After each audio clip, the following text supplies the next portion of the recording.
최종 점검은 끝났습니다. 대한민국에서 독자적으로 개발한 한국형 발사체 누리호가 10월 우주로 향합니다. 우리가 만든 위성을 우리가 만든 발사체에 실어 우주로 쏘아 올릴 수 있게 된 것이죠.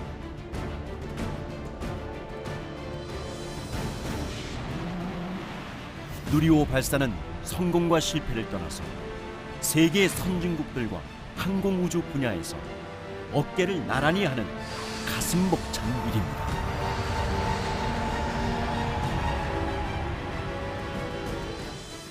이제 대한민국의 우주시대가 눈앞에 다가왔습니다.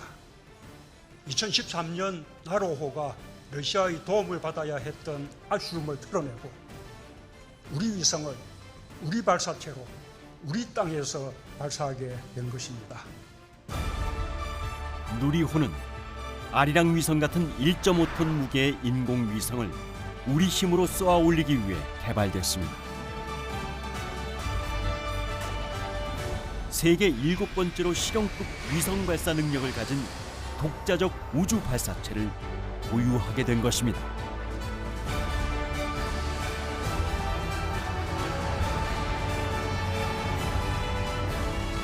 발사체 개발이라는 것이 어느 한 개인의 헌신으로 되는 것이 아니고 우리나라의 사정을 보면 한국형 발사체 개발사업본부 250명, 나로우주센터 60명, 그리고 참여업체 수천 명의 노력이 합쳐져야만 가능한 것이라고 생각을 합니다. 그런 측면에서 보면 선진국의 도움도 없이 우리가 오늘날 여기까지 온 것만으로도 저는 대단한 성취감을 느끼고 있습니다. 우주 강국을 향한 도전, 그 중심에 한국항공우주연구원의 열정과 노력이 있었습니다. 세계 수준의 항공우주 기술을 개발하기 위한 수많은 노력이 이제 빛을 발하고 있는데요. 사실 미지의 세계 우주를 향한 도전은 전 세계적으로 끊임없이 이어져 왔습니다.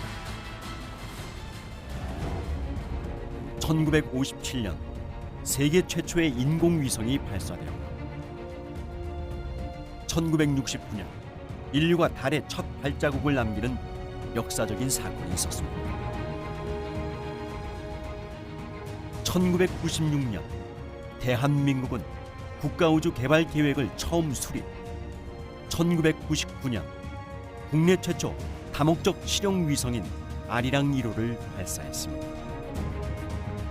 남의 나라 얘기처럼 들리던 우주 개발의 원대한 꿈에 대한민국도 한 발짝 다가서게 됩니다. 그리고 2013년 대한민국 최초 우주 발사체인 나로호가 화려한 비상에 성공했습니다. 나로호는 러시아와 국제협력 방식으로 개발이 추진되었죠.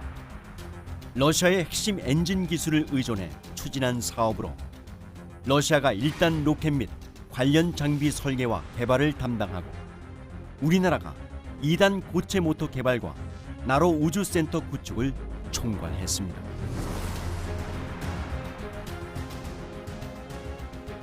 나로호는 2009년 8월 25일 1차 발사에서는 이륙 216초 후 한쪽 페어링 미분리로 실패했습니다. 2010년 6월 10일 2차 발사에서는 이륙 약 137.3초 후 폭발로 인해 발사에 실패했습니다. 2013년 1월 30일 3차 발사에서 100kg급 소형 위성을 지구 저궤도에 투입하는 데 성공하며 우리나라 발사체 기술 자립에 디딤돌을 놓았습니다. 2차 발사는 이륙 후 136초경에 단 연결부에서 원인 모를 폭발로 또 실패를 했습니다.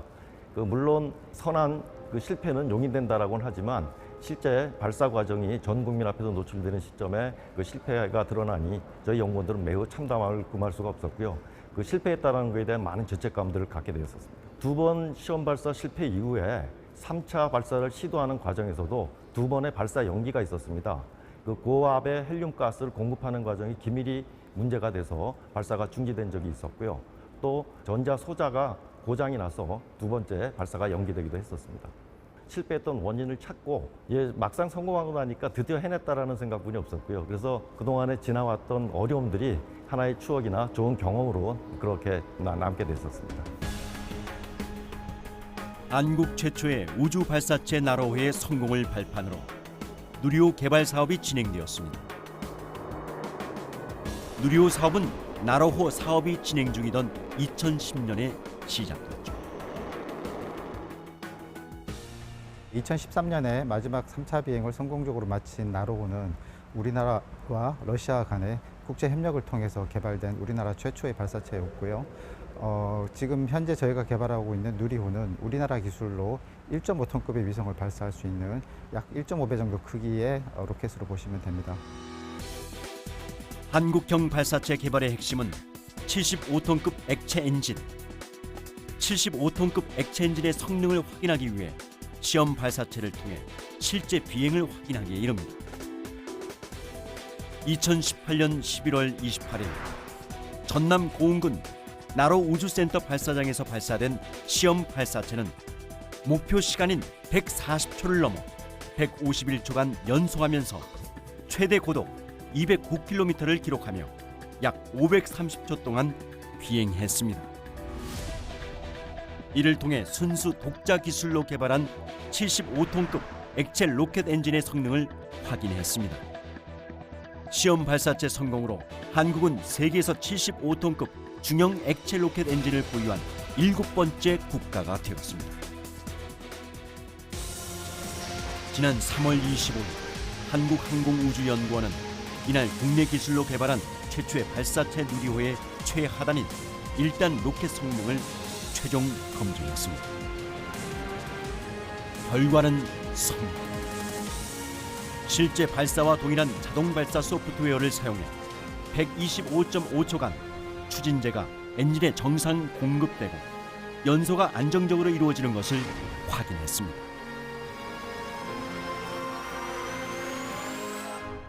이 발사체가 처음에 이제 지상에서 출발할 때 그때 발사체 무게가 가장 많잖아요.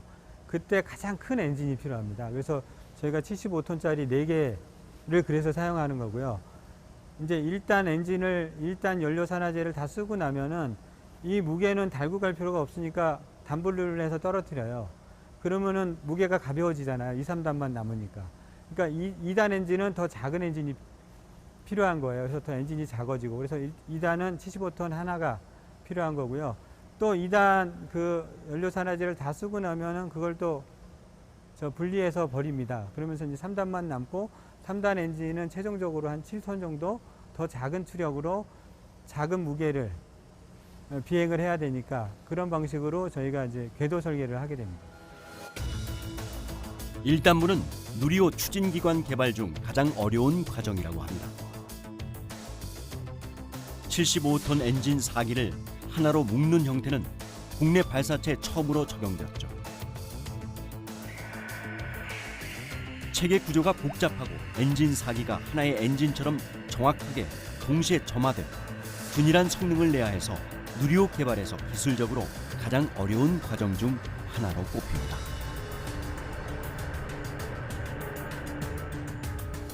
위성 발사를 하는 데 있어서 큰 추력이 요구되지만 큰 추력을 내는 액체 엔진을 처음부터 개발하는 것이 쉽지 않기 때문에 저희들이 75톤을 타겟으로 해서 액체 로켓 엔진을 개발을 하고 75톤급 액체 엔진을 4개 클러스터링하면 300톤의 추력을 낼 수 있는 그러한 힘을 낼 수 있는 추진기관이 되기 때문에 저희가 누리호에서는 75톤 액체 로켓 엔진을 클러스터링해서 300톤의 추력을 내도록 개발하고 있습니다. 한국 최초의 국산 우주 발사체를 쏘아 올릴 75톤급 엔진은 2010년 한국형 발사체 개발 사업을 시작한 이래 액체 엔진과 추진기관 개발에 필요한 설비 10종을 모두 국내 기술 자력으로 구축했습니다. 누리호 1단 엔진 4기의 경우 127초 동안, 2단 엔진은 147초 동안 연소가 지속돼야 하죠. 엔진들은 1초에서부터 260초까지 다양하게 시험해 왔습니다.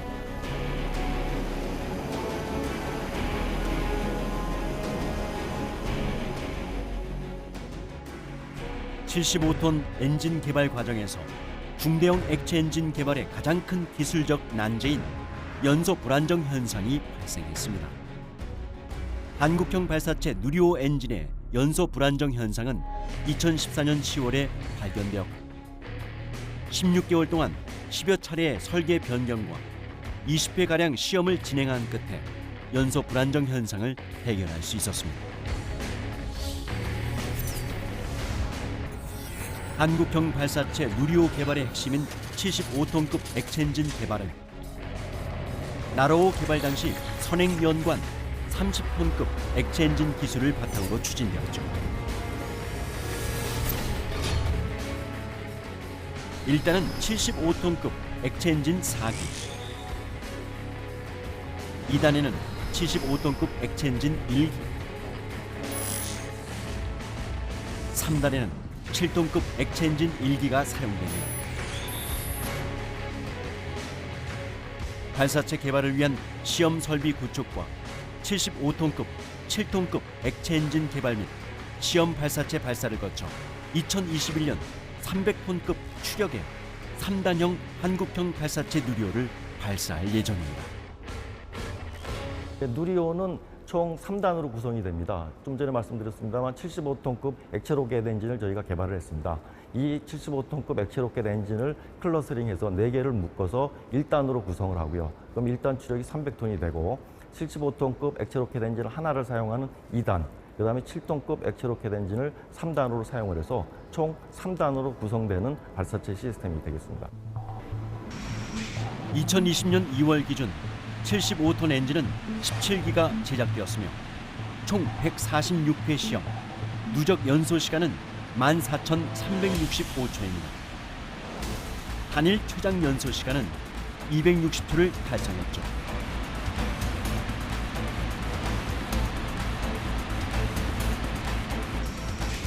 (7톤) 엔진은 9기가 개발되었으며 총 77회 시험, 누적 연소 시간은 12,326초입니다.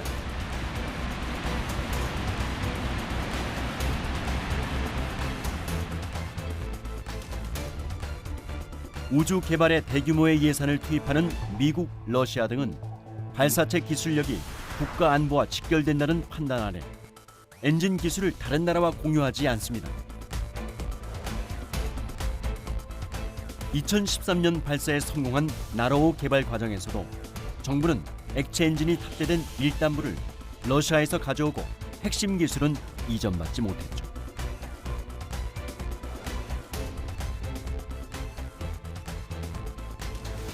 나로호는 저희가 러시아와의 공동 개발로 진행을 했습니다.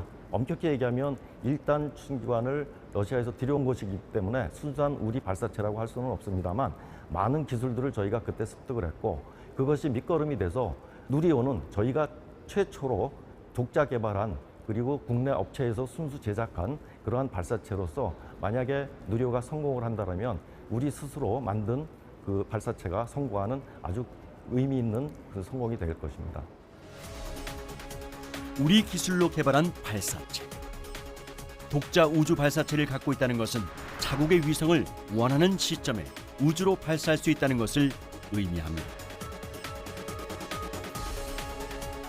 한국형 발사체 누리호는 대한민국이 안정적으로 우주 개발을 수행하기 위한 핵심 수단 중 하나로서 우주 강국으로 도약하는 데 반드시 필요한 우주 운송 수단입니다.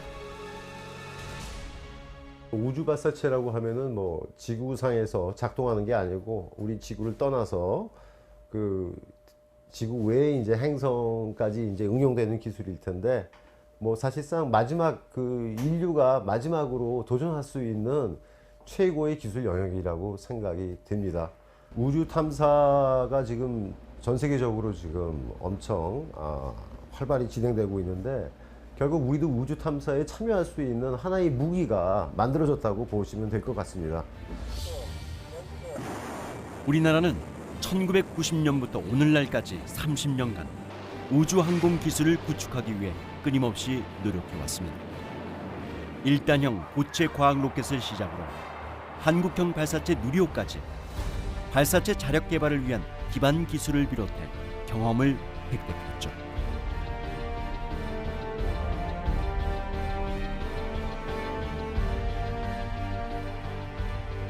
누리호는 발사 점검의 마지막 관문인 WDR을 최근 성공적으로 끝냈습니다.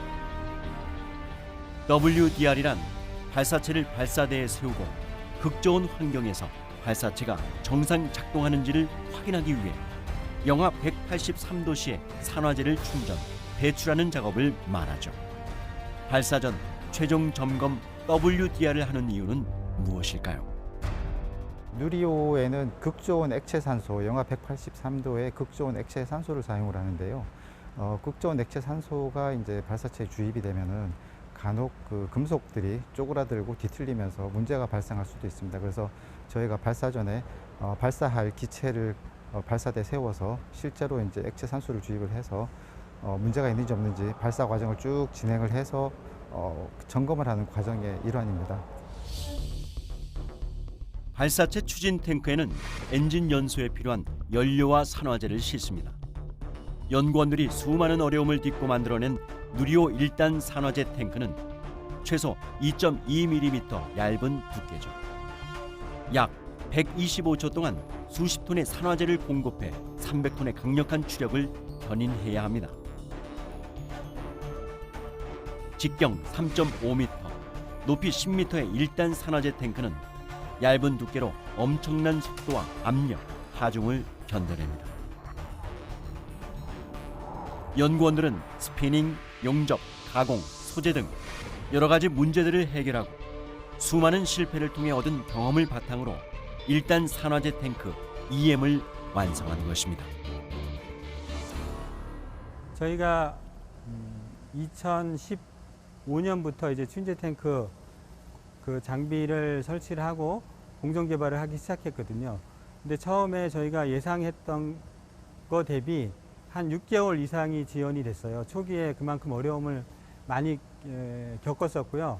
초기에 어려움을 겪었던 큰 이유 중에 하나가 이 추진제 탱크는 굉장히 큰 구조물인데 얇기 때문에 그거를 추진제 연료나 산화제가 새지 않도록 기밀을 굉장히 유지를 해야 되잖아요. 그래서 그걸 용접해서 붙이게 되는데 그 용접 공정을 성공하기까지가 굉장히 많은 어려움이 있었고 많은 시간이 허비가 됐습니다.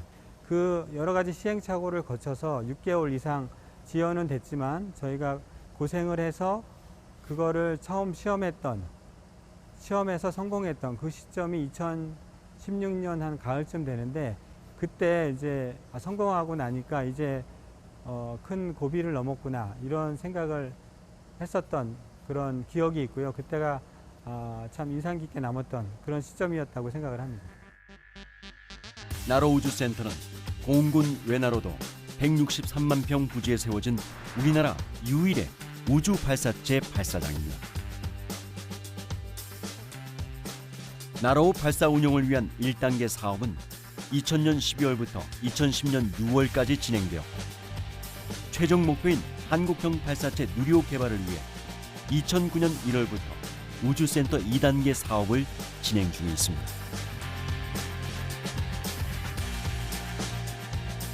1발사대는 2008년에 나로 발사를 위해서 구축되었던 발사대이고 2발사대는 이번에 누리호 발사를 위해서 새로 구축한 발사대입니다. 그래서 서로 발사하는 발사체가 서로 다르게 되겠고요. 그래서 가장 큰 차이는 지금 보시면은 제2발사대의 경우에는 녹색의 커다란 타워가 있는데 1발사대에는 지상에 아무것도 없습니다. 그래서 그런 외형적으로 그런 차이가 있는데 그 가장 큰 차이가 나게 된 이유는 예전에 나로 발사체는 1단만 액체였고 2단이 고체였습니다. 근데 누리호 발사체는 1단, 2단, 3단이 모두 액체로 구성되어 있기 때문에 2단과 3단에도 연료를 공급해 줘야 하고 그리고 사람이 접근해야 할 필요가 있습니다. 그래서 그를 위해서 엄비리컬 타워를 만든 것이 가장 큰 차이라고 보시면 되겠습니다.